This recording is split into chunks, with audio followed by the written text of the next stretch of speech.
Hello students.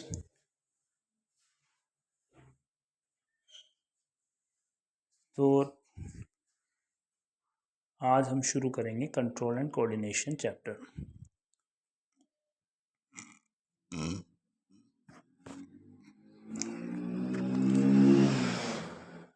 Hello students, आज हम शुरू करेंगे कंट्रोल एंड कोऑर्डिनेशन चैप्टर। पिछले चैप्टर में आपने देखा कि किस तरह से जो मेंटेनेंस फंक्शंस होते हैं,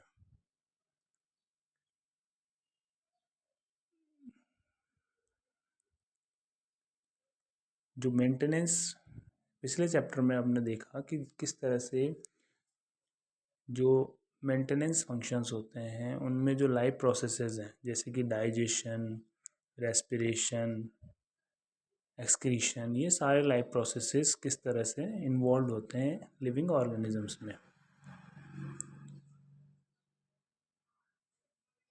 और there we had started a notion we all have.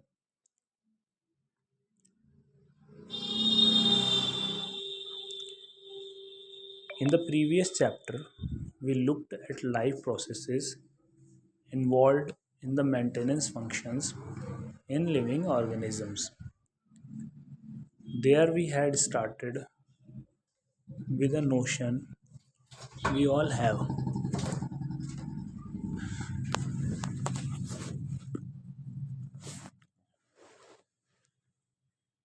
In the previous chapter, we looked at life processes involved in the maintenance functions in living organisms. There we had started a notion we all have that if we see something moving, it is alive. हमने last में देखा कि कोई चीज़ अगर move कर रही है तो इसका मतलब वो जिंदा है, अलाइव है. Some of these movements are in fact the result of growth. As in plants, a seed germinates and grow, and we can see that the seedling moves over the course of a few days. It pushes soil aside and comes out. तो इस तरह के movement हमने देखे कि किस तरह से एक सीड जो है वो जर्मिनेट होता है और वो ग्रो करता है और वो जो सोइल को जो है एक साइड में पुश करके और वो बाहर की तरफ आता है. ये एक तरह का मूवमेंट हो गया. लेकिन if its growth were to be stopped, these movements would not happen. लेकिन जैसे ग्रोथ का जो काम है वो ख़त्म हो गया, एक पेड़ अपनी हाइट तक पहुंच गया, उसके बाद में ये मूवमेंट्स होना बंद हो जाएंगी. लेकिन कुछ मूवमेंट्स ऐसे होते हैं जो कि ग्रोथ से रिलेटेड नहीं होते हैं, like a cat running, children playing on swings, buffaloes chewing curd. कोई बफेलो जो है वो कर्ड चू कर रही है, मतलब कि मंचिंग कर रही है, चारे को जो है वो चबा रही है, या जो बिल्ली है वो भाग रही है, या बच्चे जो हैं वो झूलों पे खेल रहे हैं. तो ये जो है, ये जो मूवमेंट होते हैं वो ग्रोथ रिलेटेड मूवमेंट की कैटेगरी में नहीं आते हैं. फिर भी ये जो है लाइफ से एसोसिएटेड है. ठीक है, ये जो मूवमेंट्स हैं वो लाइफ से एसोसिएटेड है. अगर कोई व्यक्ति जो है खाना चबा रहा है तो इसका मतलब वो जिंदा है. ठीक है, ग्रोथ रिलेटेड मूवमेंट नहीं है. A possible answer is that we think of movement as a response to change in the environment of the organism. इसका एक पॉसिबल आंसर ये है कि हम जो है मूवमेंट को किस तरह से देख रहे हैं कि जो एनवायरनमेंट में होने वाले चेंजेस हैं उनके रिस्पॉन्स में जो मूवमेंट जो है किए जाते हैं. जैसे कि the cat may be running because it has seen a mouse. बिल्ली इसीलिए भाग रही है कि उसने चूहे को देख लिया, अब चूहा उसका भोजन है तो उसी के पीछे जो है वो भाग रही है. तो ये मूवमेंट है, उस है ना. एक एनवायरनमेंट में कोई चेंज हुआ और उसके जैसे उसको एक चूहा दिखाई दिया और उसके रिस्पॉन्स में वो जो है वो भागने लगी. और ये मूवमेंट वो हम जो है हमारे फ़ायदे के लिए भी यूज़ करते हैं. जैसे प्लांट्स को जो है सनशाइन चाहिए होती है ग्रो करने के लिए, तो ये जो चेंजेस हैं वो हमारे लिए यूज़फुल होते हैं. जैसे कि बच्चे जो है वो झूलों पे खेल रहे हैं तो उनको उस पर मज़ा आ रहा है. Children try to get pleasure and fun out of swinging. Buffalo जो है वो जो कर्ड को च्यू कर रही है, तो वो जो बड़े टुकड़े हैं उनको छोटे टुकड़ों में कन्वर्ट कर रही है ताकि वो इजीली डाइजेस्ट हो सके. When bright light is focused on our eyes or when we touch a hot object, we detect the change and respond to it. जब एकदम से कोई ब्राइट लाइट हमारी आंखों में गिरती है, जैसे सूरज की रोशनी ही ले लो, एकदम से अगर हमारी आंखों पे गिरेगी तो हमारी आंखें जो है वो उसके रिस्पॉन्स में बंद हो जाएंगी. तो ये हमारे लिए जो है इसेंशियल है, क्योंकि हमारी आंखें हैं ना ख़राब हो जाएगी अगर हमारी आंखें बंद नहीं होगी. तो हम अपने आप को प्रोटेक्ट रखने के लिए ये मूवमेंट जो है हमें होता है. If we think a bit more about this, it becomes apparent that all this movement in response to this in response to the environment is carefully control. और अगर हम इसके बारे में थोड़ा और सोचें तो ये हमें क्लियर हो जाएगा कि ये जो सारे मूवमेंट हैं वो बहुत ही केयरफुली जो है कंट्रोल होते हैं. मतलब कि ऐसा नहीं है कि ये विदाउट कंट्रोल के चल रहे हैं. ठीक है, हम इन पे कंट्रोल कर सकते हैं. Each kind of change in the environment evokes an appropriate movement in response. और किसी भी तरह का चेंज होता है एनवायरनमेंट में, उसके रिस्पॉन्स में जो है वो उससे रिलेटेड जो है मूवमेंट वो है जो क्रिएट होता है. Like when we want to talk to our friend in class, we whisper rather than shouting loudly.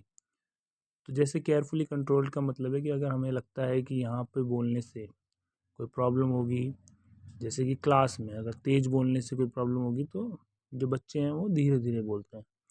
Clearly the moment to be made depends on the event that is triggering it. और जो ये moment है वो उस event पे depend करता है जो जिसकी वजह से ये हो रहा है. तो इसका मतलब वो जो चेंज है, वो जो इवेंट है जो ट्रिगर कर रहा है, उसको रिकग्नाइज करने का सिस्टम हमारे अंदर जो होता है. और यही सिस्टम जो है वो कंट्रोल एंड कोऑर्डिनेशन सिस्टम कहलाता है. Therefore such control movement must be connected to the recognition of various events in the environment followed by the correct movement and response. मतलब पहले आइडेंटिफाई हो जाए कि क्या चेंजेस हैं और फिर उसके अकॉर्डिंग रिस्पॉन्स जो है वो किया जाए. फिर in other words living organism must use system providing control and coordination.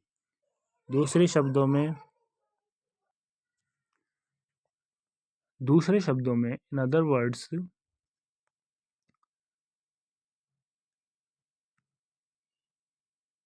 जो लिविंग ऑर्गेनिज्म है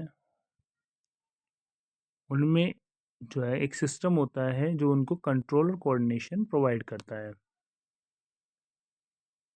और इसमें स्पेशलाइज्ड जो है टिश्यूज़ यूज़ होते हैं जो ये कंट्रोल और कोऑर्डिनेशन एक्टिविटीज़ जो है प्रोवाइड करते हैं. टिश्यूज़ के बारे में हम क्लास 9th में पढ़ चुके हैं. Animals nervous system. In animals such control and coordination provided by nervous and muscular tissues which we have studied in class 9th. Animals में ये कंट्रोल और कोऑर्डिनेशन जो है वो नर्वस और मस्कुलर टिश्यू के द्वारा प्रोवाइड किया जाता है, जो कि हम क्लास 9th में पढ़ चुके हैं. Touching a hot object is an urgent and dangerous situation for us. किसी गर्म चीज़ को हाथ लगाना, ठीक है ना, ये हमारे लिए डेंजरस हो सकता है. We need to detect it and response to it. हमें इसको डिटेक्ट करना होता है, इसके को रिस्पॉन्ड करना होता है, जैसा कि हम करते ही हैं. How do we detect that we are touching a hot object. कैसे हम डिटेक्ट करते हैं कि हम एक हॉट ऑब्जेक्ट को टच कर रहे हैं. तो जितनी भी इंफॉर्मेशन है हमारे इन्वायरमेंट की, वो हमारी जो नर्व सेल हैं, ठीक है, हमारी जो नर्व सेल है उसके स्पेशलाइज जो टिप्स होते हैं उन पे वो रिसीव की जाती है, उनके द्वारा डिटेक्ट की जाती है. All the information from our environment is detected by the specialized all the information from our environment is detected by specialized tips of some nerve cells. These receptors are usually located in our sense organs. ये जो receptors होते हैं ये हमारे sense organs में जो है located होते हैं, वहाँ पे ये मौजूद होते हैं। ये रिसेप्टर्स जो है हमारे सेंस ऑर्गन्स में जो है लोकेटेड होते हैं। The receptors are usually located in our sense organs such as the inner ear, the nose, the tongue and so on. जैसे कि हमारे कान में, नाक में, जीभ में, यहाँ ये रिसेप्टर्स मौजूद होते हैं। गस्टेटरी रिसेप्टर्स वो रिसेप्टर होते हैं जो टेस्ट को डिटेक्ट करते हैं। गस्टेटरी रिसेप्टर्स वो रिसेप्टर्स होते हैं जो टेस्ट को डिटेक्ट करते हैं, और ऑल्फैक्टरी रिसेप्टर्स वो होते हैं जो स्मेल को डिटेक्ट करते हैं। मतलब किसी चीज़ की खुशबू या उसकी गंध जो आ रही है वो ऑल्फैक्टरी रिसेप्टर्स के द्वारा रिसीव की जाती है।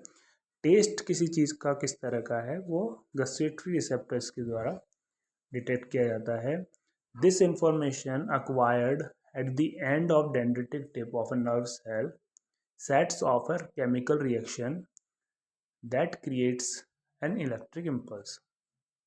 अब जो ये इंफॉर्मेशन रिसीव हुई है डेंड्रिटिक टिप पे, नर्व सेल के डेंड्रिटिक टिप पे, this information acquired at the end of dendritic tip of a nerve cell. जो डेंड्राइटिक टिप है उस पर जो इंफॉर्मेशन रिसीव हुई है इसकी वजह से केमिकल रिएक्शन होती है that creates an electric impulse. एक केमिकल रिएक्शन होती है जिसकी वजह से इलेक्ट्रिक इम्पल्स क्रिएट होती है, और ये इम्पल्स जो है वो ट्रेवल करती है along the axon. This impulse travels from the dendrite to the cell body and then along the axon to its end. ये इम्पल्स डेंड्राइट से सेल बॉडी में और फिर उस एक्सॉन के अलोंग ये लास्ट तक एंड तक जो है पहुंचती है information. At the end of the axon the electric impulse sets off the release of some chemicals. और ये लास्ट में जा कर के वहाँ पे इन इलेक्ट्रिक इम्पल्सेस की वजह से कुछ केमिकल्स रिलीज होते हैं, और ये केमिकल्स क्रॉस करते हैं उस गैप को जिसको सिनेप्स बोला जाता है, और फिर सिमिलर इलेक्ट्रिक इम्पल्स जो है वो नेक्स्ट जो न्यूरॉन है उसमें क्रिएट होती है बाय द केमिकल रिएक्शंस। इस तरह से ये जो है आगे इम्पल्सेस ट्रैवल करती हैं।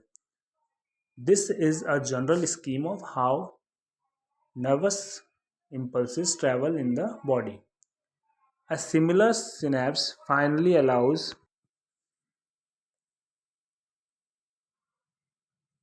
so this is a general scheme of how nervous impulses travel in the body.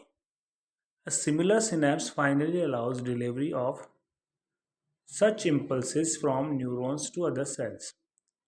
और इसी तरह से जो न्यूरॉन्स की इम्पल्सेस हैं वो दूसरी सेल्स में ट्रैवल होती हैं, सच एज मसल सेल्स और ग्लैंड।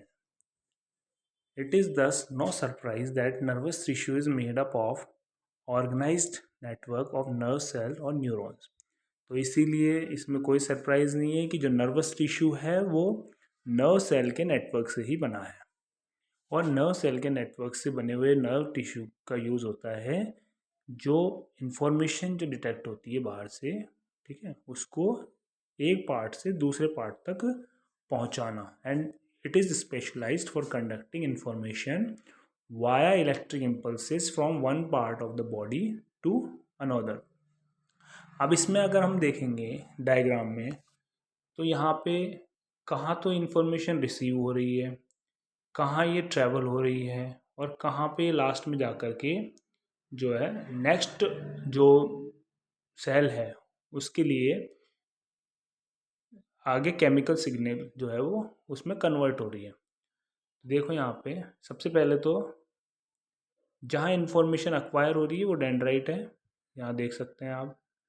इसके बाद में ये इन्फॉर्मेशन जो है एक्सॉन के अलोंग ट्रेवल होती है और लास्ट में जाकर के नर्व एंडिंग पे ये नेक्स्ट जो है वो केमिकल में कन्वर्ट होती है नेक्स्ट आगे ट्रांसफ़र होने के लिए, where the impulses are converted into chemical signals for onward transmission. अब इसमें एक एक्टिविटी दी हुई है कि कुछ जो है शुगर अपने मुंह में जो है आप रखो, और जैसे हम नॉर्मली जो शुगर खाते हैं तो हमको उसका टेस्ट आता है मीठा, लेकिन अगर हमारी नोज़ को ब्लॉक कर दें हम और उसके बाद अगर हम जो है शक्कर को खाएंगे तो वो टेस्ट वो आएगा नहीं उसका जैसा कि नॉर्मल टेस्ट आता है। ऐसा जब भी होता है जब हमें कोल्ड हो जाता है, जुकाम हो जाता है और उसकी वजह से हमारी नोज़ ब्लॉक हो जाती है तो हमें जो है खाने का टेस्ट नहीं आता है। जैसे हम खाना खा रहे हैं और अगर हमें जुकाम है तो हमें वो टेस्ट नहीं आएगा जो नॉर्मली हमको टेस्ट आता है। तो ये क्यों होता है, इसका क्या रीज़न है? तो इसका रीज़न ये है कि हमारी जो नाक में, हमारी जो नोज़ में जो ऑल्फैक्टरी रिसेप्टर्स होते हैं वो डिटेक्ट नहीं कर पाते हैं उसकी स्मेल को, और जो टेस्ट जो क्रिएट होता है वो दोनों ही रिसेप्टर्स का कॉम्बिनेशन होता है। जो जो टंग में जो रिसेप्टर्स होते हैं और जो नोज़ में जो रिसेप्टर्स होते हैं उसकी वजह से ही जो है वो टेस्ट जनरेट होता है, और वो फुल जो कंप्लीट टेस्ट हमको जो नॉर्मली हम कंप्लीट टेस्ट खाने का वो जो नॉर्म तो इसमें यही है कि अगर हम कंप्लीट टेस्ट हमको जो मिलता है वो दोनों ही रिसेप्टर्स के सिग्नल्स के थ्रू मिलता है, और अगर एक सिग्नल को ब्लॉक कर दिया, नोज़ के सिग्नल को अगर ब्लॉक कर दिया तो उसकी वजह से उस फूड का कंप्लीट टेस्ट हमको नहीं आ पाता है। तो अभी हम यहाँ तक ही इसको रखते हैं, और नेक्स्ट जो टॉपिक है what happens in reflex actions, ये हम नेक्स्ट क्लास में पढ़ेंगे। Thank you so much.